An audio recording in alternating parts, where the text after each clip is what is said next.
Oui, Marc-Antoine Pelletier. J'étais ici dans le cadre de la conférence de IIoT Canada et Montréal InVivo.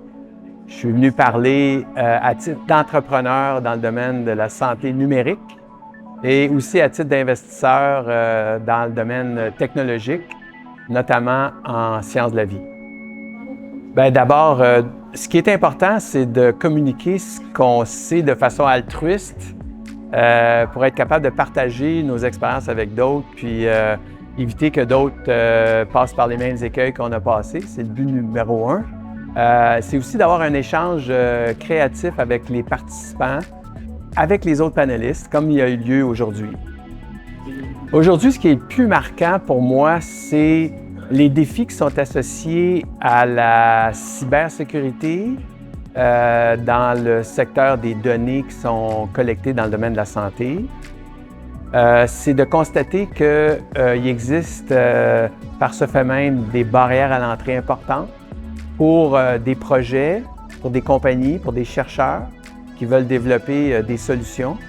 Ce qu'on constate aujourd'hui, c'est que d'harmoniser nos façons de faire, à tout le moins ici dans la province de Québec, pour avoir un produit ou un marché qui est compétitif par rapport à d'autres provinces qui nous devancent dans cette façon de faire. Alors, ce que je retiens aujourd'hui, c'est qu'il y a beaucoup d'espoir par rapport aux barrières à l'entrée, mais il faut vraiment se mobiliser puis faire ce qu'on a fait aujourd'hui, un échange avec une cinquantaine de personnes pour discuter de ce sujet. Actuellement, le contexte, pas juste économique, mais le contexte mondial est dans une période de turbulence importante. Il faut considérer ce qui s'en vient par rapport à des situations qu'on peut qualifier d'inquiétantes sur la planète, mais qu'on peut aussi considérer comme des opportunités pour mieux faire les choses, pour faire les choses à notre façon.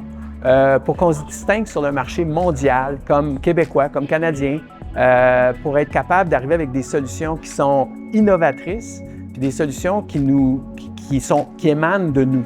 Alors, j'ai donné l'exemple, par exemple, des mines tantôt, où est-ce qu'on a donné nos ressources naturelles. Il ne faut pas faire ça avec les données naturellement, il faut les transformer puis être capable de monétiser le produit transformé vers des compagnies qui sont prêtes à faire des affaires avec nous ici au Québec.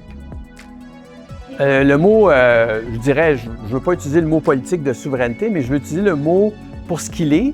Un très bel exemple qu'on a vécu dernièrement, c'est de pouvoir être souverain au niveau, par exemple, des semi-conducteurs.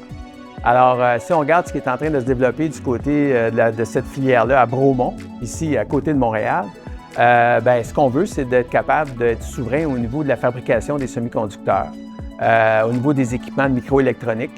La même chose est en train de se faire aussi au niveau des données de recherche clinique en particulier.